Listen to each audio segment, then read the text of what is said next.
Gracias por estar aquí con nosotras y nosotros nos tardamos un poquito porque estaba yo buscando un video a ver si lo puedo encontrar. Bueno, si nos hacen favor de encontrarlo con Jerónimo. Pues, bueno, un video muy corto, a ver si lo encontramos ahora. Si no, pues lo dejamos para la siguiente sesión. En este bloque vamos a hablar sobre la militarización en puertos y aduanas, con una pregunta. ¿Un mal necesario? ¿Se han ustedes puesto a pensar cuánto dinero pasa por cada una de las 29 aduanas del país? 49 aduanas del país, perdón. Hay 21 fronterizas, 11 internas y 17 marítimas. Esto de las aduanas es uno de los que más recursos le aporta al país. Y aquí bien podríamos preguntarnos, ¿quién las ha controlado en los últimos años y bajo qué condiciones? Por las aduanas, pues, no sé si alguna vez ustedes hayan tenido necesidad de importar algo o de exportar, pero es todo, es otro mundo, digamos. Y ya saben, eso es lo legal, ¿no? Pero lo ilegal, bueno, por ahí pasa contrabando, drogas, armas, personas, mercancías, bueno, todo lo que ustedes quieran.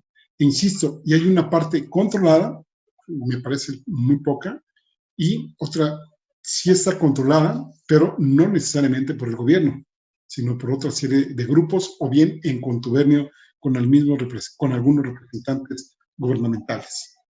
Otra pregunta es, ¿cómo se han otorgado los nombramientos de los directores de las aduanas? ¿Por méritos o por amiguismo, familiares, pago de favores de socios o bien cómplices, etcétera, ¿no? ¿Cuántos se han enriquecido los que han estado ahí al frente de las aduanas para controlarlas, bien sea institucionales o no institucionales? ¿Cuánto entran, por ejemplo, cuánto entra aquí al país, por ejemplo, por Tijuana, Nuevo Laredo, Cancún, Ciudad Juárez, la Ciudad de México, Manzanillo? Bueno, me decía, son 40 y tantas aduanas aquí en el país. Ya el presidente ha asignado a 3 titulares en la Dirección General de Aduanas, ha sido Ricardo Peralta, Ricardo Agüed y Horacio Duarte Olivares. El mecanismo jurídico que ahora está proponiendo el presidente López Obrador para que personal castrense sea que administre, pues tendría que modificar, tendría que implicar reformas a la Constitución, o bien los militares que se nombre tenían que pasar a la parte civil, es decir, en licencia o en retiro. Digamos, este hecho que anunció el presidente, que pues ya nadie lo hizo desistir de esta idea, pues provocó la renuncia del ingeniero Javier Jiménez Espriu, o quizá fue uno de los motivos que ya, digamos, terminó digamos, de articularse precisamente para su renuncia. Hubo varios desencuentros entre el ingeniero Javier Jiménez y el presidente López Obrador. Entre ellos, pues podríamos decir la construcción del aeropuerto de Santa Lucía, que fue concesionada, no concesionada, que fue pues, encargada, más bien sería el término correcto, a los militares. También un tramo importante del Tren Maya, y ahora por la Administración de Puertos y Aduanas para combatir, nos dice el presidente, la corrupción, el tráfico de drogas y el trasiego de armas, entre otras cosas. Así como mencionábamos que hay 40 y tantas aduanas, en México hay 116 puertos y también, por supuesto, está el de la Ciudad de México. Y hace rato mencionábamos a Manzanillo, Colima, ¿no? Esta es una de las críticas, por ejemplo, que han habido para decir que no necesariamente los cuerpos militares han bajado el índice de corrupción en aduanas y puertos. Sí, habría que ver, digamos, en cuántos en los que se han participado militares han sido fracasos y en cuántos no, y también habría que ver si son, digamos, las mismas condiciones que operaban antes a las que están operando ahora. Aquí no crean que he dejado mi postura crítica a los militares, no se nos olvida lo que ha pasado con el 68, lo que ha pasado pues, con el índice de letalidad que han tenido cuando se han metido en las calles, sobre todo en el sexenio de Calderón. Si bien es cierto que en México seguimos con índices más que preocupantes de violencia, los actos que han tenido que ver con el ejército mexicano sí los ha habido, pero han sido notablemente menores a los que ha habido en secciones anteriores.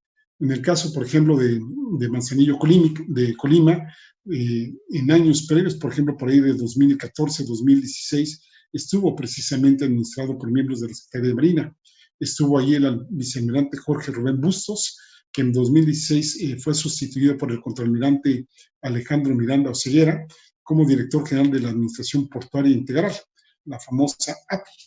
Esa época fue una de las más violentas que ha tenido el estado de Colima, donde subió, por cierto, mucho la violencia, que pasó de ser un estado más o menos tranquilo a ser uno de los estados más violentos por la disputa entre el cártel de Sinaloa y el cártel Jalisco Nueva Generación. Ahí el 40% de las muertes que se ubicaron en el estado de Colima fue precisamente en el municipio de Manzanilla, que es un punto estratégico global para la ruta de la droga y de las armas. También en esa época estuvo como director del puerto de Lázaro Cárdenas, otro punto vital, el almirante Jorge Luis Cruz Vallado. Les decía que el hecho de que haya militares administrando este tipo de aduanas y puertos, pues digamos, no está correlacionado en términos legales. Por ejemplo, el artículo 129 de nuestra Constitución señala que ninguna autoridad militar puede ejercer más funciones que las que tengan exacta conexión con la disciplina militar. Una opción es realizar una reforma, les decía, o poner militares con licencia. Y entonces aquí sí podríamos preguntarnos, ¿van a dar buenos resultados? Hay quienes sí se pronuncian a favor y hay quienes se pronuncian en contra. Aquí, de los que sí están a favor, preguntan quién podría organizar en estos momentos uno de los puntos más neurálgicos para el país, tanto en términos, como les decía hace rato, de recaudación económica, como de bienes que pasan por ahí, ya sea de entrada o de salida. Constitucionalmente, los puertos corresponden a la Secretaría de Comunicaciones y Transportes y las aduanas a la Secretaría de Hacienda y Crédito Público. El ingeniero Jiménez Espriu acompañó a AMLO desde la campaña de 2006. Él fue uno de los más férreos defensores. Todavía recuerdo haberlo oído en muchas entrevistas de radio y de televisión, dando sus puntos de vista de por qué no debía de construirse el aeropuerto de Texcoco, señalando desde aspectos de corrupción, pero principalmente basados en cuestiones de contaminación ambiental, por ejemplo, la del agua. Por otra parte, hay quien dice que la renuncia del ingeniero está también vinculada a las investigaciones que tienen ahora que ver con el caso de Odebrecht, es decir, con el caso de Emilio Lozoya, porque por ahí de 2010, ¿sí?, pudo haberse constituido un posible conflicto de interés que estamos viendo hoy en día. ¿Por qué lo digo? Porque cuando entró la constructora Odebrecht, por ahí desde 2010, recordemos, muchas de las bases que operaron de Odebrecht en el sexenio de Peña Nieto se fincaron en el sexenio de Felipe Calderón. En aquel entonces, la constructora Odebrecht, mediante la empresa petroquímica Grupo IDESA, y aquí es donde entra precisamente el conflicto de interés. Este Grupo IDESA fue fundado en 1956 por Pascual Gutiérrez Roldán. Seguramente, bueno, a mí tampoco me decía nada, no les voy a decir nada de ese nombre, pero resulta que él es suegro de Jiménez Espriu. Y ahí es donde viene precisamente esto. Y además, la esposa es accionista de esta empresa, y por ahí José Antonio Meade, en el debate presidencial del 13 de junio de 2018, soltó que él, es decir, Jiménez Espriu, había sido director general de Grupo IDESA. Y dice Jiménez Espriu, no niego la relación de mi esposa, que es accionista de esa empresa. Bueno, pues finalmente la empresa fue formada por su papá, dice, pero no fui director general de Grupo IDESA. Y curiosamente, en aquellas fechas, y esto no lo dijo José Antonio Meade en el debate que le estaba yo mencionando de 2018, pues él fue uno de los que autorizaron, es decir, que dieron su venia para que precisamente se operara el complejo etileno 21 en Coatzacoalcos, a la que Calderón y Enrique Peña Nieto acordaron subsidiar, que hay que subrayarlo, subsidiar durante 20 años con el suministro de etano importado. Imagínense ustedes, ¿no? Es curioso, entonces les decía que, pues ahí, en este contrato de etileno 21, Braskem IDESA, recordemos, Braskem es una filial de Odebrecht, pues ahí José Antonio Meade dio su visto bueno, y ahora sí, acá sí le dio perros, ¿no? Como cambian las cosas, ¿no? Como sustituto del ingeniero Jiménez Espriu fue designado el ingeniero civil Jorge Arganiz Díaz Leal. Él fue director general de obras de la Ciudad de México, de en aquel entonces del Distrito Federal, cuando Andrés Manuel López Obrador fue jefe de gobierno. Y actualmente se desempeñaba como director de la filial de Pemex, PTI, Infraestructura para el Desarrollo, que fue creada el año pasado. Eso es una cuestión que pues, no han puesto en evidencia o lo han tratado de cuestionar, que como una empresa recientemente la ponen ahorita en esta cuestión, sobre todo, por ejemplo, para supervisar la construcción de la refinería de Dos Bocas. En mayo de 2019, precisamente Jorge Arganis fue el que definió que Grupo Huerta Madre fuese la empresa que prepararía el terreno para Dos Bocas. Y este grupo, algunos columnistas lo han relacionado con Rocío Nale, que es la secretaria de Energía, y de su familia.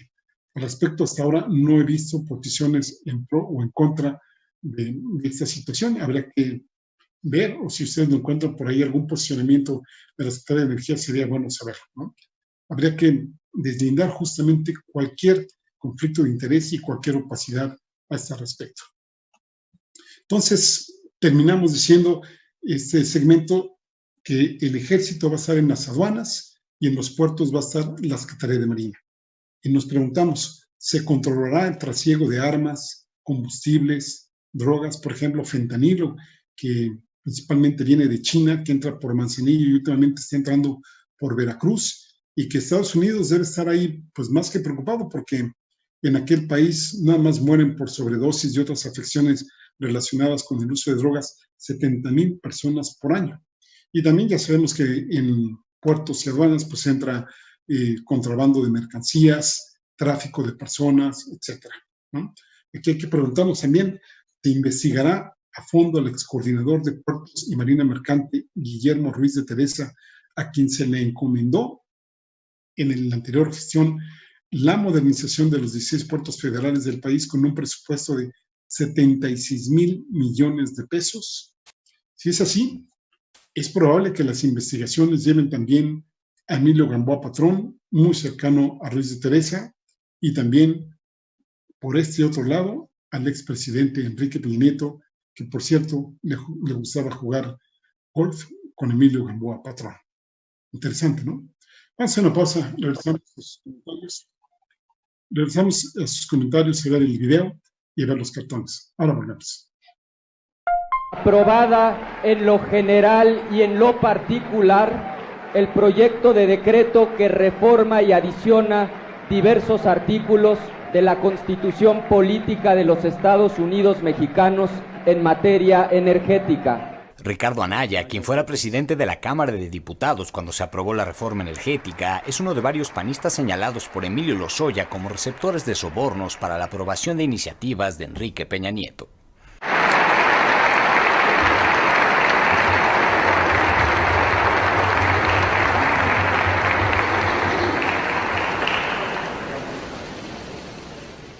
En la evidencia que ofrece el exdirector de Pemex, señala que entre diciembre de 2013 y abril de 2014 se pagaron 52,380,000 pesos a varios legisladores panistas detrás de las reformas del Pacto por México. Entre los mencionados está el senador José Luis Lavalle Mauri, quien fuera presidente de la Comisión de Administración del Senado. ¿Cómo va a votar el Partido Acción Nacional? A favor, sin ninguna duda, sin ninguna ambigüedad y con absoluta convicción. Los entonces senadores Ernesto Cordero, excoordinador de la bancada de Acción Nacional, y Salvador Vega, además de los hoy gobernadores de Querétaro, Francisco Domínguez, y de Tamaulipas, Francisco García Cabeza de Vaca. Frente a la estrategia de sobornos, según Lozoya, estaban Peña Nieto y su entonces secretario de Hacienda, Luis Videgaray. Hoy debemos todos decir, nada en secreto, nada turbio, nada...